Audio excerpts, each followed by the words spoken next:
Hi, this is Mike Maloney, and this is the second in a series of videos that we're going to do that are going to analyze some of the topics that they touch on in Brexit, the movie. It's a brilliant film. If you haven't seen it yet, you really need to. It's very, very important.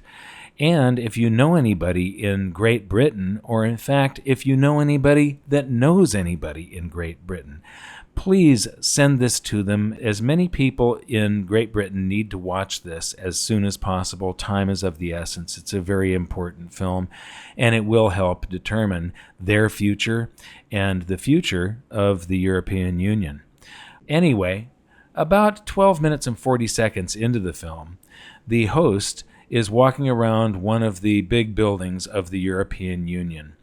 And then he says, "There are a number of people here that are paid more than the British Prime Minister." Ah, but you might say, how many?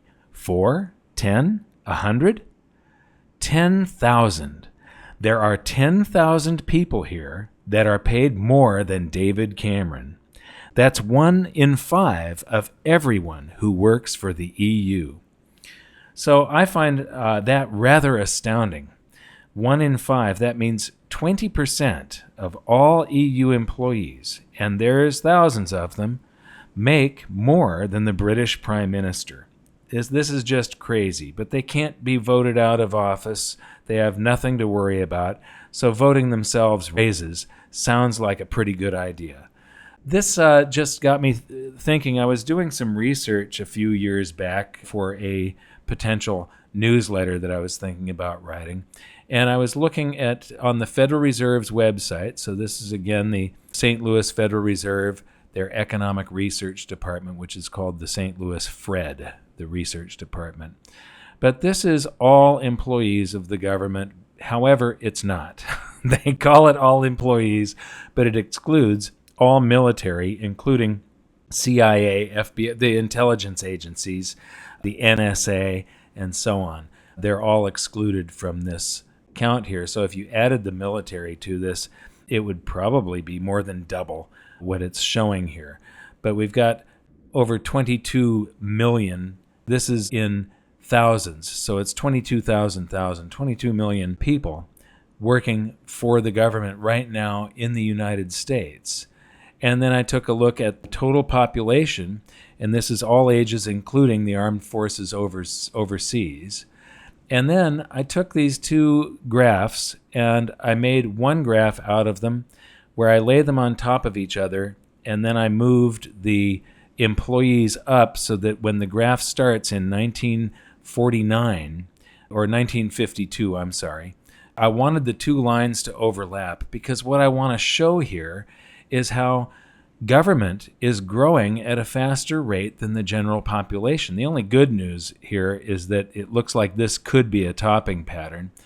I'm not sure, though. There was a pullback like this back in the 80s when Ronald Reagan first came in, but then he started expanding the military quite a bit, and then George Bush Sr., and then Bill Clinton and George Bush Jr., and now it's sort of leveled off with Obama, but will it start growing again or not?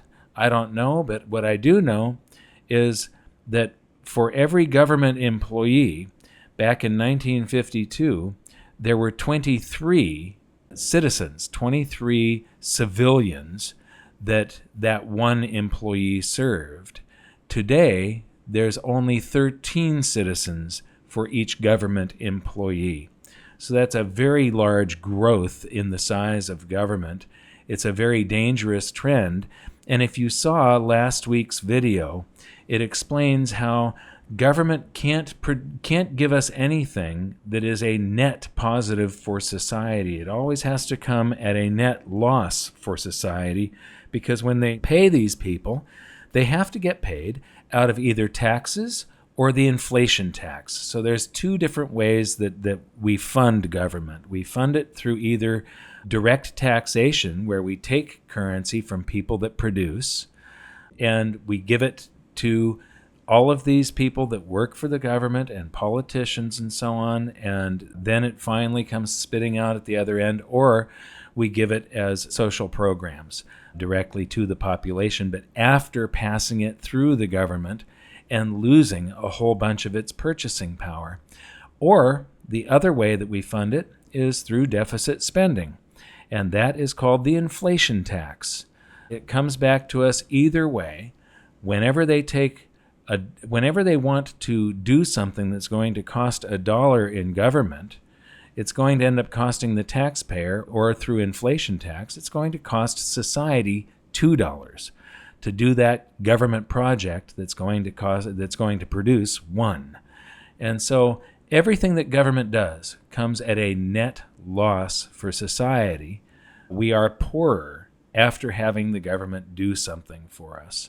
And the trend here, with the growth of government being at such a greater rate than the growth of the general population, is bad news, and it means that this ratio of how much the government has to take compared to how much comes out the other end in some program or benefit, that ratio is going to get greater and greater to where there's less and less productivity coming out of it.